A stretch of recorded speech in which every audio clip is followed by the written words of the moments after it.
Salut. Sur cette chaîne, j'ai l'habitude de faire des analyses.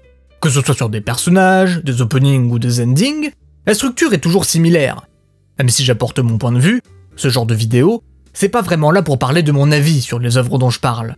C'est surtout là pour apporter une meilleure compréhension des éléments qui les composent. Avec le temps, disons que je me suis un peu enfermé dans ce type de contenu. Mais des fois, j'ai aussi envie de parler de sujets qui ne peuvent pas être analysés. Il y a beaucoup de choses qu'on aime qui sont difficiles, voire impossibles à traiter sous un prisme totalement analytique. Parce qu'en soi, c'est pas leur fond qui sont intéressants, c'est l'impact qu'elles ont eu sur nous. Ça devient une habitude de le dire sur cette chaîne, mais chacun possède son propre contexte et ressenti avec les œuvres qu'il regarde. C'est pour ça qu'il est impossible de tous avoir le même avis sur un sujet.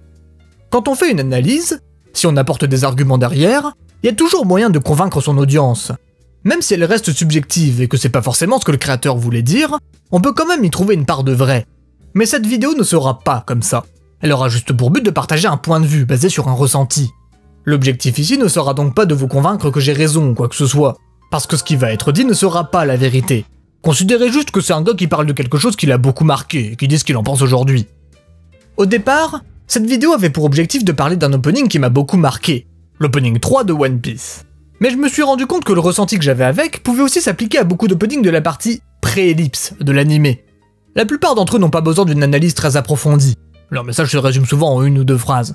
Certains seront par contre bien plus complexes à analyser. Je pense que vous savez c'est lesquels, hein.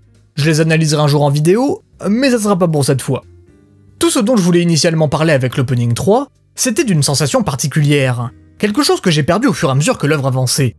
Mon objectif, ça va être d'essayer de trouver les raisons de ce changement intérieur. Voyez donc ce que je vais dire ici comme une sorte de thérapie personnelle, pour enfin réussir à mettre des mots sur quelque chose que j'ai jamais su bien comprendre moi-même jusqu'à maintenant. Enfin bref, rentrons dans le vif du sujet.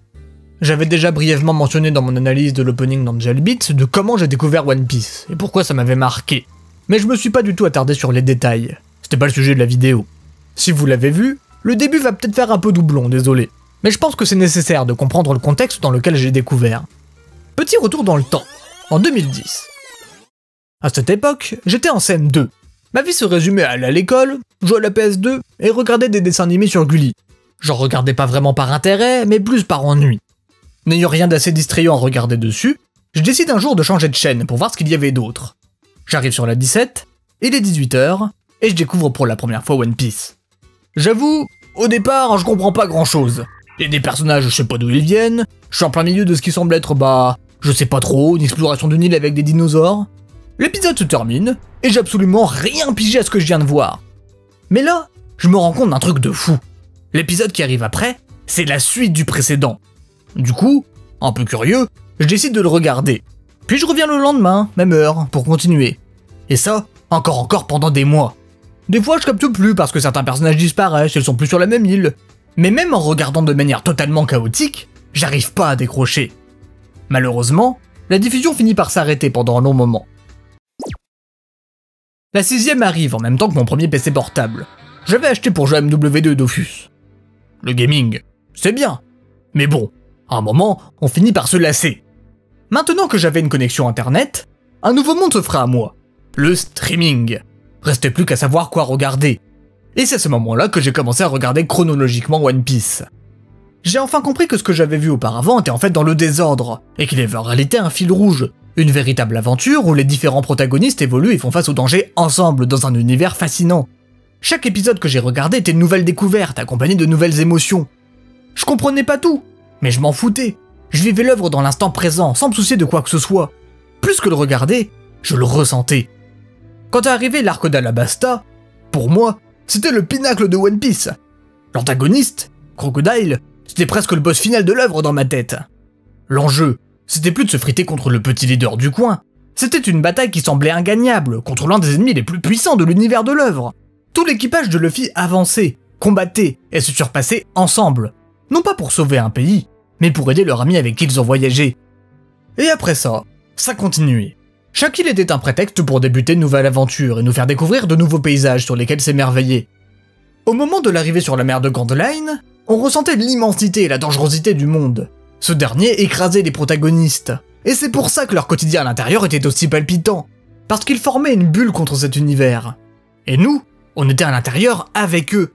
C'est dur de mettre des mots sur du ressenti, Je sais pas si vous arrivez à comprendre ce que je veux vous transmettre. Ce que j'essaye de vous dire, c'est qu'on sentait une proximité avec les personnages. On vivait les événements et évoluait en même temps qu'eux. Par exemple, les combats, à quelques rares exceptions, étaient pas si épiques que ça. Et pourtant, j'étais à fond dedans.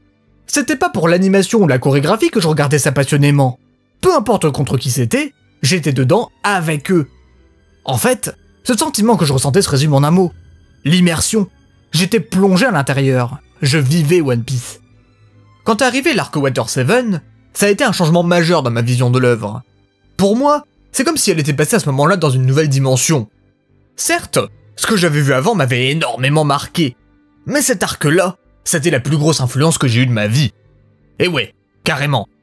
À savoir pourquoi, je pense que c'est parce qu'il y a eu une montée dans les enjeux. Je vous explique. Avant cet arc, One Piece, c'était tranquille. Oui, il y avait des moments sérieux et des moments émouvants.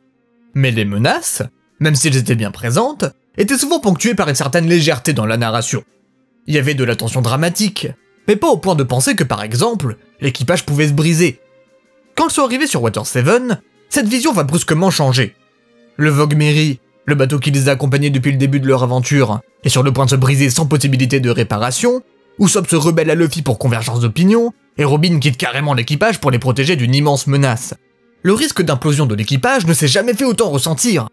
Et au moment où on pense que tout va entrer dans l'ordre et que Robin va se faire sauver, Luffy et Zoro, les deux plus grands combattants du groupe, se font battre à plat de couture.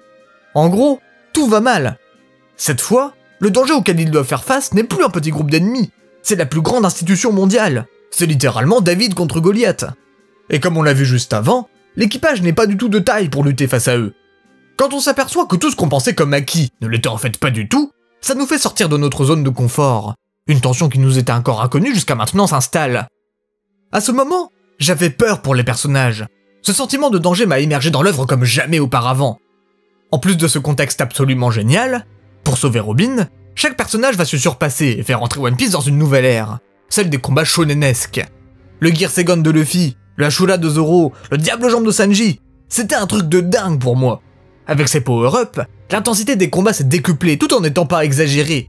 C'est pas que le niveau de puissance qui a changé, c'est l'approche globale du combat dans One Piece. Ces parties sont devenues plus dramatiques et plus impressionnantes, tout en n'étant pas entre guillemets dénaturées par une démesure totale. Combiné à ça l'aspect plus sérieux avec beaucoup plus d'enjeux de cet arc, et vous avez l'un des combats que je trouve, encore maintenant, comme faisant partie de l'un des meilleurs de l'œuvre, celui entre Luffy et Lucci. Mais cet arc ne s'est pas contenté d'être plus sérieux, il a aussi signé la fin d'une ère dans One Piece, celle de l'insouciance. Après tout ce qui s'est passé dedans, l'équipage de Luffy va changer de statut et se faire connaître du monde entier. Au revoir les péripéties tranquilles d'un équipage en bas de l'échelle, désormais, une ombre va planer en permanence sur eux. On quitte cette bulle qui nous accompagnait depuis le début pour se diriger vers le niveau supérieur. Vous voyez, au départ, c'était de cette sensation-là dont je voulais vous parler avec l'opening 3, celle d'avoir la sensation d'être dans une bulle avec cet équipage. C'est cette partie-là qui m'a le plus marqué, et qui fait qu'encore maintenant, j'ai nostalgie de fou furieux en repensant à l'impact que ça a eu sur moi.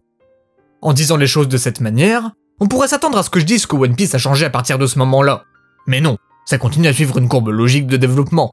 J'ai beau ne pas avoir des masses apprécier l'arc suivant, l'ambiance était toujours la même. C'est plutôt l'arc, ou plutôt la saga suivante, qui va, je trouve, signer le début d'une nouvelle ère. La guerre au sommet. Les événements d'Enies Lobby ont fait que l'équipage de Luffy semblait bien plus puissant qu'avant. J'étais confiant en leur capacité à accéder au nouveau monde et combattre les plus forts. Quelle fut alors ma surprise quand l'arc de l'archipel Shabondi est arrivé? Cet arc m'a tout d'abord marqué pour une raison bête et simple, c'est que c'est la première fois qu'Oda nous montre une aussi grande injustice dans le monde de One Piece. Certes, on a déjà vu pas mal d'antagonistes dans l'œuvre, mais jamais des êtres profondément mauvais dans tout leur aspect. L'arrivée des dragons célestes, c'est l'occasion de voir pour la première fois une autre facette de cet univers, une facette d'une société injuste, cruelle et sans pitié. Impossible de se rebeller face à eux sous peine de recevoir une petite visite d'un amiral de la marine. Agresser cette caste revient donc à signer son arrêt de mort. Donc quand on voit Luffy en frapper un après qu'il ait blessé son ami, on se dit que bon, déjà, bien fait pour sa gueule, mais aussi qu'il trouvera un moyen de s'en sortir. Mais que nenni, l'équipage va très vite se faire pulvériser. Imaginez bien qu'à ce moment-là, j'étais choqué. Je pensais que c'était bon, c'était parti pour l'arc de l'île des hommes poissons. La deuxième partie de One Piece commençait et de nouvelles aventures attendaient le groupe. Et bam, voilà ce qui se passe. Tout le monde est séparé aux quatre coins du monde et Luffy devient à nouveau seul. c'est terminé pour eux. La seule chose que je voulais à ce moment-là, c'était que tout redevienne comme avant. Mais ce qui est arrivé après cette séparation m'a fait changer d'avis, parce qu'à la suite de cet événement arrive ce que je considère comme la partie la plus captivante de One Piece. Après avoir appris la capture puis la future exécution de Ace, Luffy va commencer son périple pour aller le sauver. Ce sera l'occasion pour lui de rencontrer de nouveaux personnages et de s'allier avec d'anciens ennemis. C'est entre autres pour ça que je considère l'arc d'Impel Down comme mon préféré. Il a parfaitement réussi à mélanger l'urgence de la situation avec de l'humour grâce aux actions du groupe de losers formé par Luffy. On a enfin l'occasion de revoir des personnages et de mieux les développer, quelque chose qui manquait un peu parfois dans l'œuvre. Mais le point que j'ai globalement le plus apprécié, c'est que les personnages introduits, ou réintroduits, ont tous été utilisés. Même le personnage le plus nul ou le plus inutile a son utilité. Baggy, c'est un running gag tellement il pue la merde. Et pourtant, il est indispensable à cet arc tant ses apparitions sont drôles. Mr. Three, le petit antagoniste pourri d'un arc random, acquiert ici un développement important et devient un élément majeur pour lutter face à toutes les menaces de la prison. Mr. Two, un bon personnage dans l'arc Alabasta, devient dans celui-ci une légende pour ce qu'il a fait pour Luffy. C'est ça que j'adore dans les animés. On prend des personnages, peu importe à quoi ils ressemblent, et on en fait quelque chose. Ils sont utilisés, ils ont des réflexions, ils évoluent, ils agissent. Ils ne sont pas là pour enrichir l'univers, ce sont les acteurs de celui-ci. En plus, vu que le but du groupe devient rapidement de s'échapper de cet endroit extrêmement hostile, tout le monde avance vers un objectif commun en mettant de côté leur hostilité les uns vers les autres. Un esprit de camaraderie se forme entre tous les groupes, ce qui nous permet d'avoir encore une fois un sentiment de proximité avec eux. Je trouve génial cette capacité d'Oda de pouvoir très rapidement nous lier d'affection pour des personnages qu'on détestait ou qu'on trouvait médiocres. Avant cet arc, Baggy, c'était loin d'être un personnage que j'appréciais, mais après celui-ci, c'est devenu mon préféré. Ivankov, qui est introduit au milieu de l'arc, est aussi devenu très rapidement un des meilleurs personnages de l'œuvre de par ses actions et ses propos. Les combats en eux-mêmes n'étaient pas au niveau d'Enies Lobby dans leur chorégraphie. Mais par contre, le degré de danger se faisait tout aussi bien sentir. Ces deux arcs ont en commun de posséder un fort sentiment d'urgence, de panique, ce qui rend la conclusion d'autant plus impactante. Quand ils arrivent à s'échapper grâce à leurs efforts communs et au sacrifice d'un membre clé, on passe par toutes les émotions. La conclusion de cet arc était déjà incroyable, mais c'était que la moitié de la saga, parce qu'ils se sont échappés d'un enfer pour en entrer dans un autre, celui de la guerre de Marineford. C'est le prolongement de la masterclass qui avait commencé à Shabondi. Dans cet arc, on comprend que Luffy n'est pas prêt pour le nouveau monde. Le niveau de puissance est d'un coup devenu démesuré. Mihawk tranche tranquillement une montagne en deux. Barbe Blanche, avec son fruit, peut littéralement détruire le monde. Les fameux pacifistas sur lesquels les Mugiwara ont galéré se font battre par des randoms du nouveau monde. Luffy, qu'on pensait un minimum spécial, va dans cette tempête se faire rouler dessus par toutes les forces présentes. Sans le soutien d'Ivankov, de Jinbei ou de l'équipage de Barbe Blanche, il serait mort depuis bien longtemps. C'est cette impuissance qui va justement lui faire perdre Ace et le remettre en question. Cet arc se finit sur un échec, mais un échec qui lui était nécessaire, qui lui fera acquérir une plus grande maturité et une volonté renforcée de protéger ses camarades. On verra par la même occasion son passé aux côtés de Ace et Sabo, ce qui nous permettra d'un peu mieux le connaître. Cette saga qui se termine a été un chef-d'œuvre de bout en large, et a permis de développer Luffy comme jamais auparavant. Mais il a aussi été la porte d'entrée d'un nouveau système de puissance, le Haki. Franchement, la première fois que je l'ai vu, j'étais plutôt conquis. C'est la classe, et c'est pas si con que ça pour justifier un power-up dans le futur. Je critiquerai pas la place qu'il prendra plus tard dans l'œuvre, c'est pas quelque chose qui me dérange particulièrement. La fin de cette saga signe aussi celle de la première partie de l'œuvre, la période pré-ellipse. À ce moment-là, j'étais juste impatient d'avoir la suite. Mais j'étais encore loin de me douter que quelques années plus tard, j'allais me rendre compte que plus jamais je n'allais autant apprécier One Piece qu'avant. Il est temps de rentrer dans le vif du sujet. Quand est-ce que je me suis rendu compte que mon regard sur One Piece avait changé? Et plus précisément, pourquoi la période post-ellipse me plaît moins que la partie pré-ellipse? Déjà, je sais ce que vous allez dire, c'est parce que je suis nostalgique de cette partie. Vous aurez raison, oui, mais seulement en partie. Parce que j'ai tout aussi bien grandi avec, du moins une petite portion, du début du post-ellipse. Et pourtant, même à l'âge de 13 ans, j'avais déjà senti la différence. Je vais calmer le jeu tout de suite. Je suis pas en train de vous dire que One Piece est objectivement moins bien depuis ce moment. Ici, je parle avant tout de mon ressenti. J'aime toujours cette œuvre, mais plus pour les mêmes raisons. Je vais lister ce que je pense être les raisons qui font que mon regard dessus a changé. Enfin bref, il est temps de commencer l'introspection.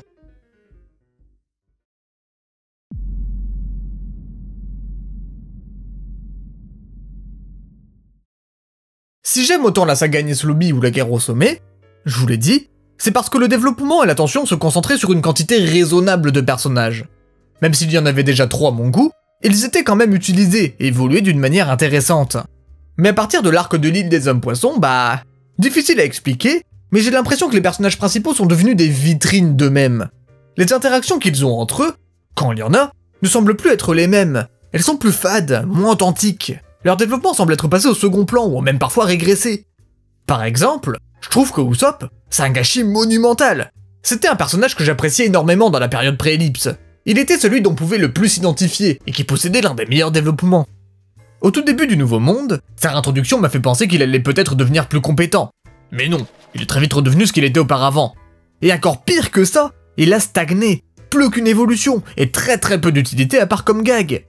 Globalement, à part peut-être pour Sanji qui a bénéficié d'une évolution, ce que je souligne vaut aussi pour les autres personnages.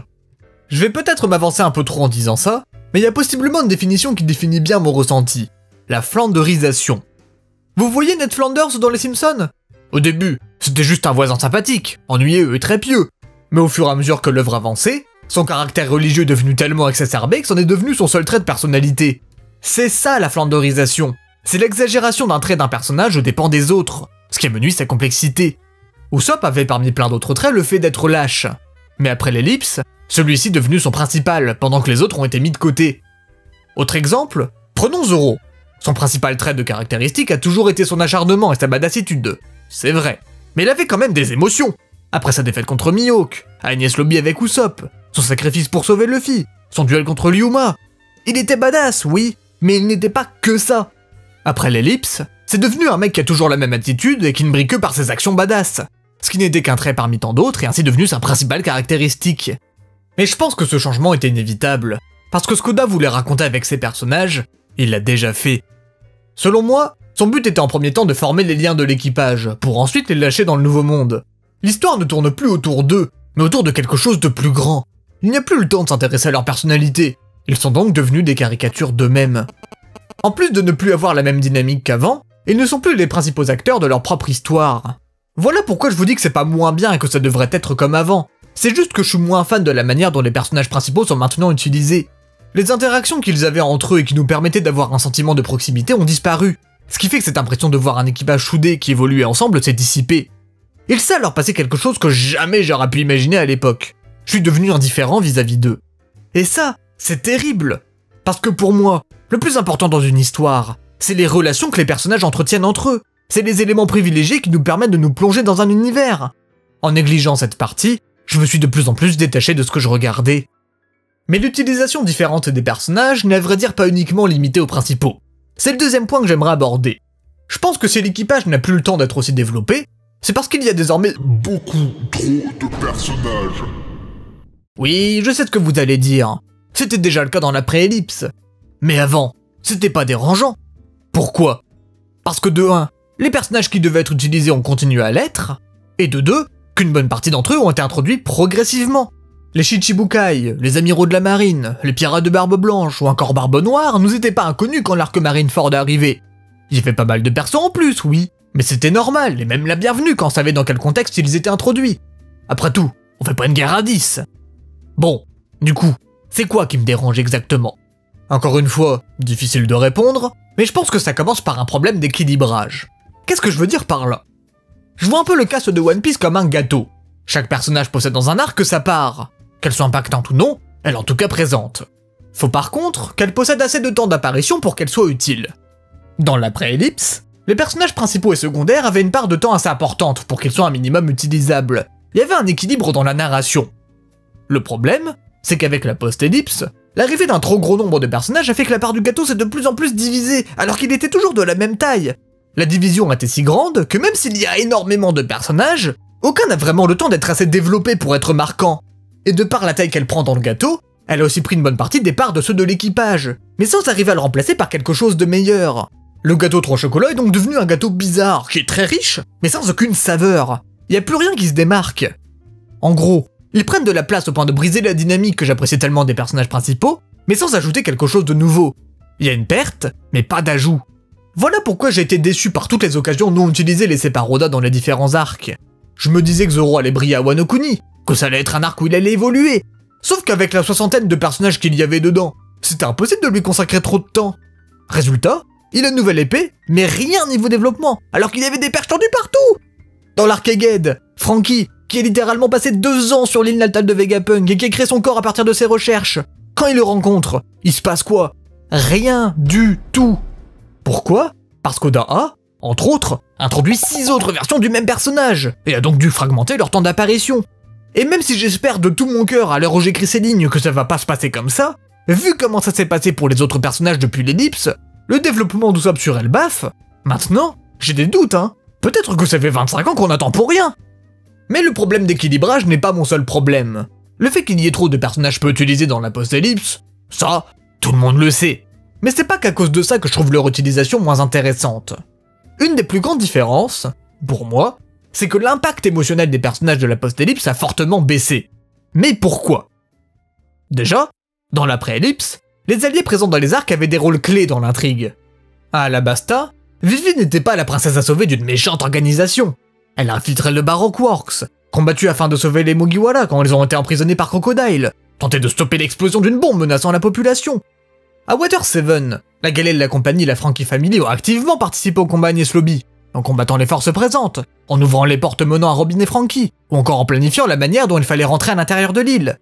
À Skypiea, Wiper a carrément eu plus d'impact que la plupart des Mugiwara en éliminant l'un des commandants des nerfs, et en arrivant presque à le buter lui aussi à lui tout seul. C'est aussi lui qui va permettre à Luffy d'accéder jusqu'à Ener en explosant le Giant Jack. Chacune des actions de ces personnages avait à la fois un point important dans la narration, mais aussi sur le plan émotionnel. Vivi voulait et a agi dans le but de sauver son pays contre quelqu'un qui voulait le détruire.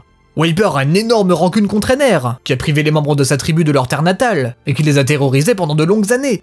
Il a en plus de ça l'avantage d'avoir un héritage à perpétuer via le flashback de Calgara.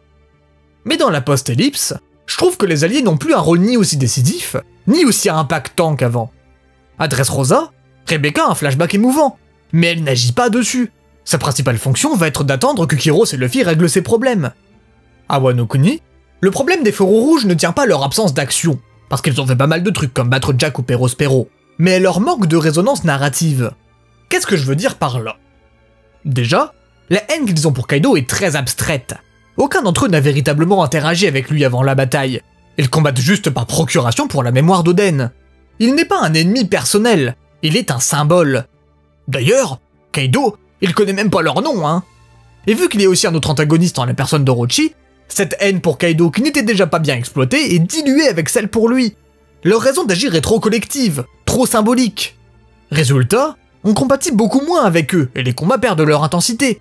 Leurs actions ressemblent à des cases à cocher, pas à des tournants narratifs.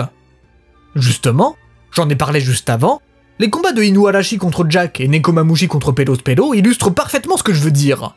Ils ont chacun de sacrées raisons derrière leur ennemi, alors pourquoi j'ai rien ressenti pendant leur combat? Parce que cette haine est mal exploitée. Y a aucun vrai dialogue entre Inuarashi et Jack. Son combat se résume à se venger pour ce qu'il a fait subir aux Minx. Et pour Nekomamushi qui veut venger la mort de Pedro, à aucun moment du temps est donné pour développer la relation qu'il avait avec lui. Ce qui fait que quand ils se sont fait battre, bah, je m'en foutais quoi. Le résultat de tout ça, c'est que les personnages font avancer l'intrigue, ok, mais ils ne me touchent plus. À aucun moment ces actions m'ont éveillé une quelconque émotion ou réflexion. Je pense pas non plus que la cause vienne uniquement d'un ajout excessif de personnages. Il y a autre chose. Depuis un bon moment, je trouve que la construction du monde a pris une trop grosse part du récit. Attention, l'enrichissement d'un univers, c'est quelque chose que j'aime beaucoup. Normalement. Mais je suis devenu un peu réticent de la manière dont Oda le fait. Le plus gros problème que j'ai, c'est sa manie d'ajouter en permanence de nouveaux mystères, sans jamais répondre aux anciens. Nos questions s'accumulent, mais presque aucune n'ont de réponse. À chaque fois qu'un élément mystérieux est amené, il est supplanté par 5 autres couches de mystères qui eux-mêmes en ajoutent 3 nouvelles sous-couches. Elles peuvent être de plusieurs natures. Ça peut être une question liée aux motivations, à l'identité d'un personnage, de la manière dont les événements se sont déroulés, ou encore de l'origine de certains éléments mentionnés. C'est sûr que ça nous tient en haleine, mais ça rend la narration très opaque. C'est pas du tout fluide à suivre. Mais si autant de mystères ont pu être introduits, n'oublions pas que c'est à cause d'un changement majeur dans la façon dont Oda traite ses arcs, qui sont désormais beaucoup plus longs qu'avant. Cette longueur qui permet l'ajout d'une tonne d'intrigues secondaires inutiles, plus la présence des 50 personnages différents dans chaque arc, a, pour conséquence, je trouve, une énorme lourdeur dans la narration. Je comprends plus ce qu'on me raconte, y a trop d'éléments partout, c'est trop dispatché, y a trop de scènes en même temps. Je sais pas si c'est corrélé, mais la mise en page du dessin se voit elle aussi fortement impactée. Regardez la différence entre la structure d'une planche de la pré-ellipse et l'une de Wano Kuni. Comment on a pu en arriver là? Je devrais pas devoir relire 2 ou 3 fois un chapitre pour comprendre ce qui se passe dedans. Kazuhiko Torishima, l'éditeur qui a inspiré Toriyama, parlait justement des lacunes techniques de Oda, quelque chose qui a pu être réglé par l'intervention de ces différents éditeurs jusqu'à avant Wano Kuni. Mais désormais que cette œuvre est le pilier du Shonen Jump, l'auteur a gagné sur l'éditeur. Et voilà le résultat. Lire One Piece, maintenant, c'est fatigant.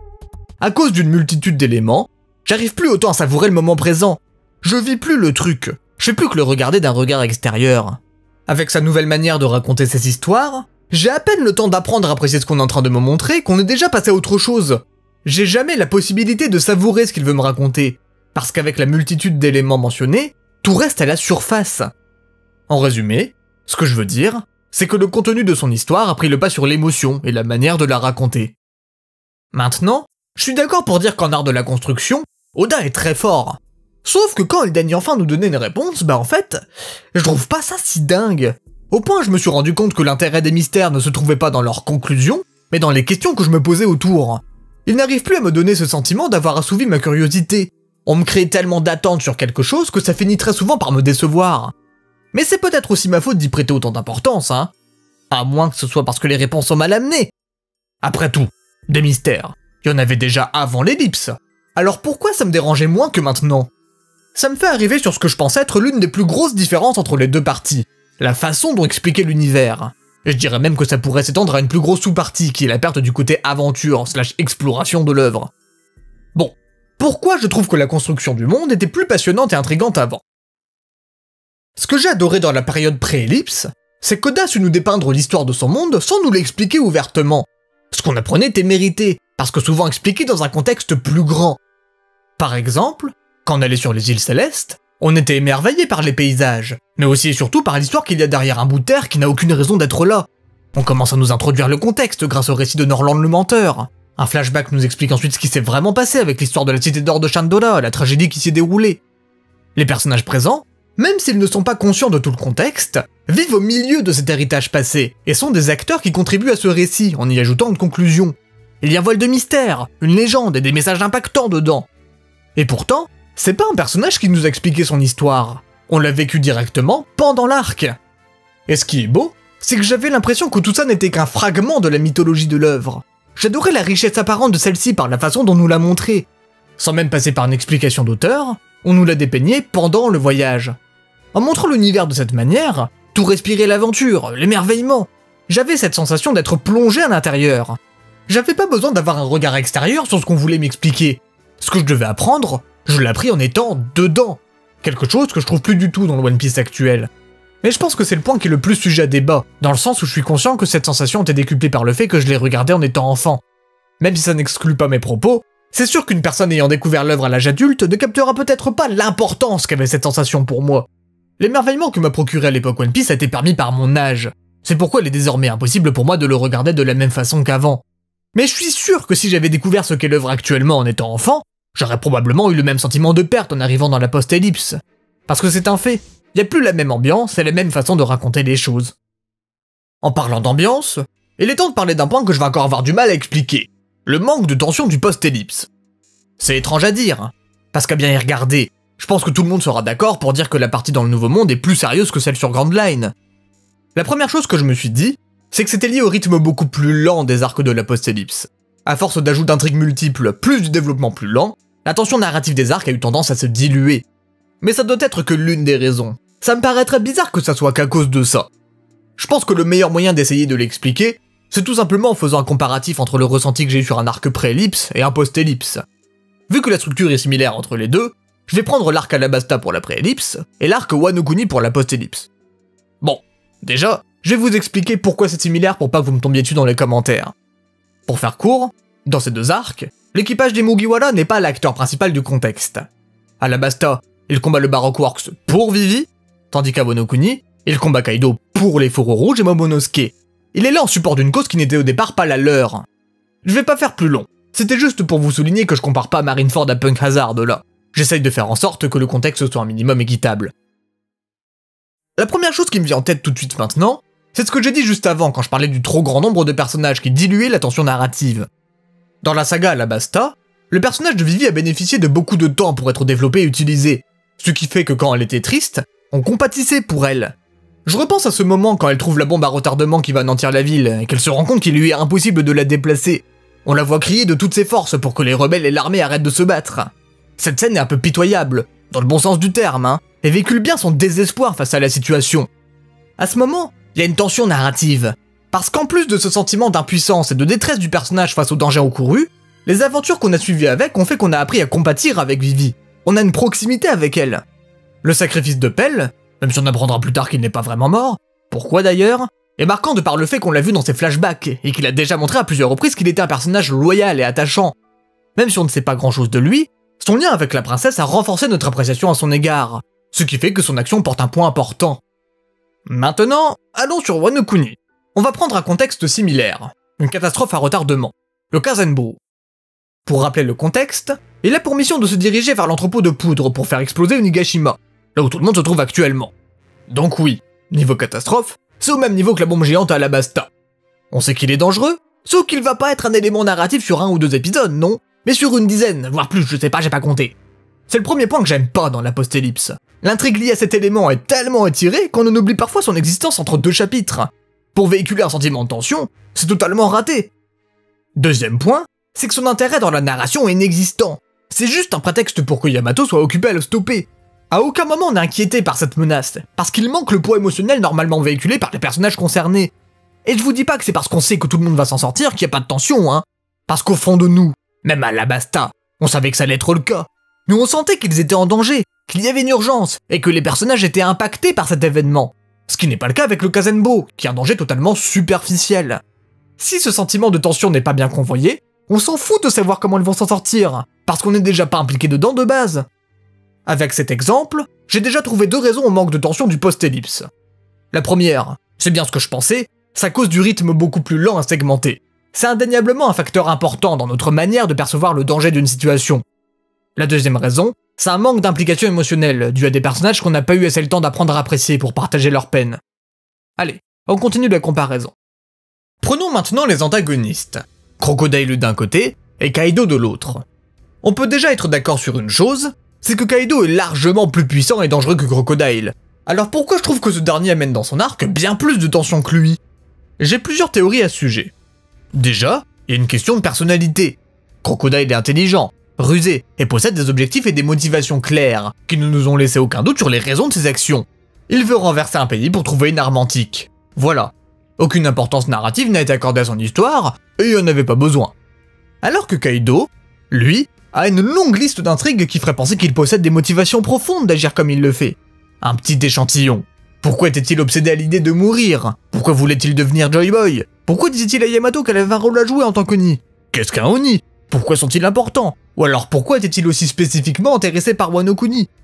Voilà, vous pouvez le constater, beaucoup de portes ont été ouvertes. Mais lesquelles ont été refermées? Bah aucune. Et quel a été l'intérêt de les ouvrir dans le développement du personnage? Zéro. Ça n'a servi à rien à part nous rendre encore plus confus sur sa motivation. Je suis d'accord, il avait quand même des objectifs. Devenir roi des pirates, s'emparer des poneglyphes, faire de Wano un paradis pour les pirates ou encore déclencher la plus grosse guerre de l'histoire. En gros, il voulait tout faire. Et c'est ça que j'ai pas aimé avec lui. À force de trop vouloir se disperser, j'ai fini par ne plus savoir quoi penser de Kaido. Alors que Crocodile, lui, a toujours su rester fidèle à lui-même. On savait qu'il était méchant, et on savait pourquoi il fallait l'arrêter. Son caractère, bien que simple, a fait qu'il était plus crédible en tant qu'antagoniste. Ce qu'il faut retenir, c'est que même si ça peut les rendre plus mémorables, ces types de personnages n'ont pas besoin d'être profonds. C'est pas ça leur principale fonction. Celle qui doit être prépondérante, c'est de représenter une menace claire. Si je trouve que Kaido manque de crédibilité sur ce point, c'est pas qu'à cause d'une question de personnalité, c'est aussi une question de contexte. Crocodile a constitué l'enjeu de l'histoire d'Alabasta.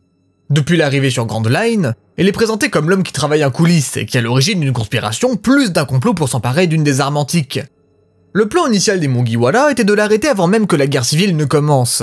Mais vu que Crocodile a complètement défoncé Luffy, le désespoir et l'urgence de la situation ont fait qu'une tension s'est installée. Et à chaque fois qu'on se disait que le prochain plan des Mugiwara allait fonctionner, il s'est toujours fait déjouer par celui-ci. La guerre civile n'a pas pu être arrêtée. L'accord de paix entre Vivi et Koza a échoué parce qu'il y avait des hommes de Crocodile dans les 2 armées. Et comme vu précédemment, ils n'ont même pas réussi à empêcher la bombe d'exploser. Tout le long de l'arc, il a suscité un niveau de peur et de doute que Kaido n'a jamais égalé. Pourquoi? Parce qu'à part taper très fort, ce dernier ne fait rien d'autre. C'est le boss final sur le toit qui défonce tout le monde. C'est tout. Les Mugiwara n'ont pratiquement jamais douté de leur victoire. Et Luffy a beau avoir perdu à 4 reprises, pas une seule fois il y a eu une signification derrière. Toutes ces défaites n'ont eu aucune conséquence. Alors qu'avec Crocodile, l'ascendant des alliés n'a pu être obtenu qu'après une multitude de défaites. C'est pourquoi sa chute est aussi satisfaisante. Elle nous délivre d'une tension qui a été intense. Mais je pense aussi que cette résolution est en partie due à une meilleure mise en scène. La défaite de Crocodile est bien plus impactante et symbolique que celle de Kaido. Après un dernier enchaînement de Luffy, Crocodile finit par se faire battre en étant propulsé en l'air. Du temps est consacré à tous ceux qui assistent à sa défaite, et on nous montre ensuite le retour de la pluie qui annonce la fin de la guerre civile. On a vraiment l'impression d'assister à la conclusion d'une saga. Comparé à ça, j'ai trouvé la défaite de Kaido si mal racontée que j'ai en premier temps même pas cru. Le dernier coup de Luffy contre lui est retranscrit de la même manière que les autres fois où il l'a frappé. En gros, on a le droit à une case, et au milieu du chapitre suivant, y a même pas une page entière qui montre Kaido Big Mom flottant de façon comique dans la lave avec de petits bruitages de blop blop blop blop. C'est la dernière fois qu'on les verra, hein. 400 chapitres pour en arriver là, c'était lamentable. Et j'ai pas encore parlé de la façon dont elle s'est fait battre. Bon, là, je vais pas me faire des amis, mais on va devoir parler du Gear 5. Oui, j'ai bien dit 5, pas Fifths, je trouve le mot dégueulasse. Le combat entre Luffy et Kaido était très épique et pyrotechnique. Franchement, c'était la classe. C'était le point le plus important de l'arc à mon goût. Certes, la bataille se résumait à qui allait taper le plus fort, mais je suis une personne simple, ça me suffisait. J'ai beau dire que la post-ellipse manque de tension, je reconnais que ce duel avait au moins le mérite d'en avoir un peu. On pouvait sentir le danger émanant de Kaido et la galère de Luffy pour trouver un moyen de le battre. Au moment où ce dernier se fait entraver par le CP0 et qu'il se fait buter, c'était intense. On sent que la défaite des alliés est proche, tout le monde est désespéré. Donc quand je vois à la fin du chapitre cette case légendaire où on nous annonce le retour de Joy Boy, j'ai jamais été autant hypé par un chapitre de One Piece de ma vie. Ça y est, c'est le Gear 5, l'éveil du fruit de Luffy est imminent et le combat final s'annonce exceptionnel. Mais ce que j'ai vu ensuite, ça m'a dégoûté. L'effet cartoon, allez que je rentre dans ton corps, allez que je fais de la corde à sauter avec toi, allez que je cours dans les airs. Et pour continuer, allez, plus aucun impact dans les coups. Je sais même pas si Kaido est censé se prendre des dégâts. Mais le pire, c'est qu'avec ce power-up, toute la tension a disparu. Et vous savez ça sert à quoi la tension? À être impliqué dans ce qui se passe. Depuis ce moment, les combats de Luffy n'ont plus aucun intérêt, plus aucun enjeu, c'est juste devenu des gags pas drôles. Mais je suis totalement d'accord avec vous, le pouvoir est original et incarne parfaitement l'idéal de Luffy, celui de la liberté. En plus, son chara-design est incroyable. Et après tout, apparemment, One Piece, ça n'a jamais été un manga sérieux. Je vais pas m'enfoncer dans cette polémique, ça sert à rien. Je veux juste vous parler de mon ressenti depuis que ce Gear 5 est arrivé. Je trouve que cette forme a amené un déséquilibre dans la personnalité de Luffy. Oui, c'est toujours été un personnage loufoque qui se battait avec des formes qu'il était tout autant. Regardez le premier Gear Force, il est ridicule comme ça. Et pourtant, ça n'a jamais empêché les combats lui-même d'être sérieux quand il le fallait. C'est pourquoi la tension était tout de même présente, parce qu'il était quand même en danger. Mais après que le Gear 5 soit apparu, en plus de ne plus avoir cette impression qu'ils sont en difficulté, il a arrêté de prendre ses combats au sérieux. Même quand la situation ne s'y prête pas, il continue à rigoler comme si de rien n'était.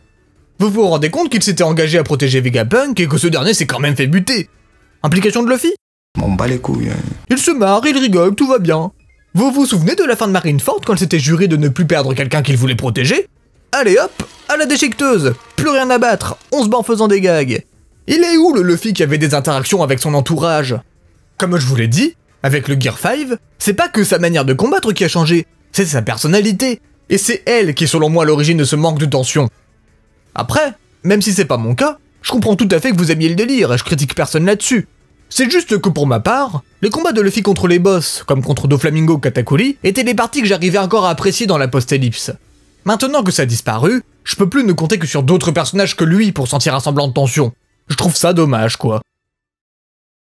Bon, si je continue à vous parler que du négatif, vous allez finir par croire que je déteste tout dans la post-ellipse, mais non, tout n'est pas acheté non plus. J'ai remarqué une chose, c'est que les moments que j'apprécie maintenant le plus, c'est les moments où on ne suit pas les Mugiwara. Quand ça devient le cas, la narration ne se concentre plus que sur une ligne directrice, ce qui permet d'être bien plus simple à suivre. En plus de ça, c'est très souvent ces moments-là qui sont les plus intenses. Genre par exemple, les parties qui m'ont le plus intéressé dernièrement, c'était les moments où on voyait Law, Kid, Hancock, Garp ou Kobe. C'est pendant ces moments-là que j'ai l'impression que l'histoire avance. Tout ce qui ne tourne pas autour de l'équipage m'intéresse beaucoup plus, parce que ça va à l'essentiel, sans se soucier de tous les personnages secondaires et les sous-intrigues mal exploitées introduites dans les arcs les concernant. Autre exemple, pour moi, la meilleure partie de Wano Kuni, c'était le flashback d'Oden. Après, Faut avouer que parler d'un flashback de One Piece comme une meilleure partie est un peu facile, vu que je trouve que c'est dans ce domaine qu'Oda brille le plus constamment. Je serais presque à dire que c'est ça qui porte la plupart des arcs. Le flashback qu'on a dernièrement eu sur Kuma me conforte encore d'ailleurs plus dans cette idée. Autre point que j'aime dans la post-ellipse, c'est la mise en scène plus badass des événements et des combats. Personnellement, j'adore la démesure. Donc forcément, quand je vois dans l'anime un combat comme Zoro contre King, j'adore ça. Mais même sans combat, beaucoup d'efforts ont été mis sur certains personnages pour maximiser leur flow, genre Shanks ou Garp par exemple. J'ai beau aimer ces points, paradoxalement, c'est pas pour ça que je regardais One Piece de base. On en revient à ce que j'arrête pas de vous répéter depuis le début, c'est que les aspects de l'œuvre ont changé après l'ellipse, et que du coup, je le regarde plus exactement pour les mêmes raisons qu'avant. Mais malgré ce que je peux reprocher à l'œuvre, One Piece reste One Piece sur certains aspects. Il arrive à continuer à être touchant et à véhiculer de beaux messages à travers les thèmes qu'il aborde. L'arc de l'île des hommes-poissons a beau être ce qu'il est, les thèmes de l'esclavage et de la discrimination étaient très bien amenés, avec en plus une belle symbolique lors de la transfusion de sang entre Jinbei et Luffy. Le thème du poids familial, plus le sacrifice de Sanji pour protéger ceux qui lui sont chers dans l'arc Whole Cake étaient eux aussi des moments forts et émouvants. La pauvreté, la famine et la détresse du peuple de Wano Kuni étaient eux aussi très bien rapportés. Quand il s'agit de parler de thèmes et de les utiliser, Oda s'en sort encore maintenant très bien. Même si je trouve que les informations les concernant sont maintenant moins bien amenées, il n'empêche que je trouve aussi le lore de l'univers de l'œuvre encore intéressant. Et malgré ce que j'ai pu critiquer concernant le manque d'impact des personnages en post-ellipse, il reste toujours l'exception qui confirme la règle avec Trafalgar Law. Par contre, ce que je trouve cocasse, c'est que si son développement a si bien fonctionné, c'est justement parce qu'il reprenait la formule de l'après-ellipse. C'est-à-dire une construction progressive sur plusieurs arcs, un flashback très émouvant qui sert le lore et qui est lié à l'intrigue contre Doflamingo, des actions qui font activement avancer l'intrigue, et pour finir, des interactions intéressantes avec les autres personnages. Je pense que s'il a eu le droit à un aussi bon développement, c'est grâce au fait qu'il a été introduit et a été utile avant la post-ellipse. Je le vois donc un peu comme le dernier survivant d'une époque où Oda avait le temps d'écrire des personnages. Enfin bref, voilà. Vous voyez, je suis pas non plus aveugle sur les points positifs de l'œuvre. Je pense que vous avez maintenant une bonne vision d'ensemble de mon point de vue dessus. Il est temps de passer à la conclusion. Ce qui ressort de tout ce que j'ai pu dire, c'est que One Piece il a changé. Peut-être pas dans ce qu'il veut raconter, mais dans la manière dont il le fait. Disons qu'il a changé d'approche. Alors qu'en pré-ellipse, le récit se racontait comme une odyssée, avec des thèmes comme l'aventure, le mystère, et le développement de la camaraderie entre tous les membres de l'équipage, la post-ellipse s'est transformée en une épopée mythologique, se concentrant alors davantage sur des intrigues plus vastes, le développement d'un univers plus dense, et une perte progressive d'intimité au profit d'une plus grande histoire. Ce que j'ai perdu avec ça, c'est une ambiance. Et c'est pour cette raison que pour ma part, je dissocie de l'ancien One Piece du One Piece actuel. Je comprends ceux qui aiment la post-ellipse, hein. Certains parmi vous me diront que c'est normal que l'équipage évolue, que le film soit plus un rookie et que le lore soit désormais plus important. Je peux pas contredire cet avis. Mais si l'œuvre avait été dès le début dans le modèle de la post-ellipse, je suis sûr que cette vidéo n'aura jamais vu le jour. Parce que toutes les critiques que j'ai pu faire ne viennent pas d'une haine pour cette partie, mais d'une préférence pour l'ancienne formule. Pour moi, la pré-ellipse restera une partie irremplaçable, qui m'a marqué de par une immersion totale, une proximité avec l'équipage, et une sensation d'aventure que jamais aucune œuvre ne m'aura fait autant ressentir. C'était une époque où chaque île, chaque personnage, chaque combat possédait une résonance en moi. Pas parce qu'ils étaient parfaits, mais parce qu'ils étaient authentiques. La post-ellipse veut m'offrir autre chose, mais au prix de ce qu'il faisait, de mon point de vue, le cœur de One Piece. Les Mugiwara ne sont plus ceux que j'ai connus, l'équilibre entre légèreté et tension s'est rompu, la surcharge narrative due aux personnages et aux intrigues ont noyé l'émotion. Et pourtant, malgré cette frustration, je peux pas dire que j'ai arrêté d'aimer cette œuvre, je l'aime juste différemment. Même si je possède plus du tout la même ferveur avec qu'à une époque, One Piece reste et restera de parce qu'il m'a fait vivre l'œuvre qui a changé ma vie. Et rien ne pourra changer ça. Je retrouverai sûrement plus jamais les sensations que j'ai ressenties pendant la pré-ellipse. Mais c'est pas grave, cette partie continuera à exister dans mon cœur, dans ses openings nostalgiques, dans ses arcs exceptionnels, et dans ces personnages qui m'ont fait grandir avec eux. Pour moi, la meilleure époque est déjà passée il y a bien longtemps. Ce ne sera donc peut-être pas avec le même œil, mais j'ai bien l'intention de continuer à regarder cette œuvre jusqu'à sa fin. Comme je vous l'ai dit, mon objectif dans cette vidéo n'était pas de vous faire changer d'avis, et vous non plus dans les commentaires n'avez besoin d'essayer de faire changer le mien. De toute façon, vous y arriverez pas, parce que c'est pas une question de raison, c'est une question de ressenti. J'ai le mien, et vous avez le vôtre, ça s'arrête là. Si vous voulez le partager, n'hésitez pas à le faire dans les commentaires, je suis quand même curieux de savoir ce que vous en pensez. De mon côté, je pense que j'ai assez parlé comme ça, donc je vous remercie d'avoir écouté mon avis, et je vous dis à la prochaine. C'était Shizenken.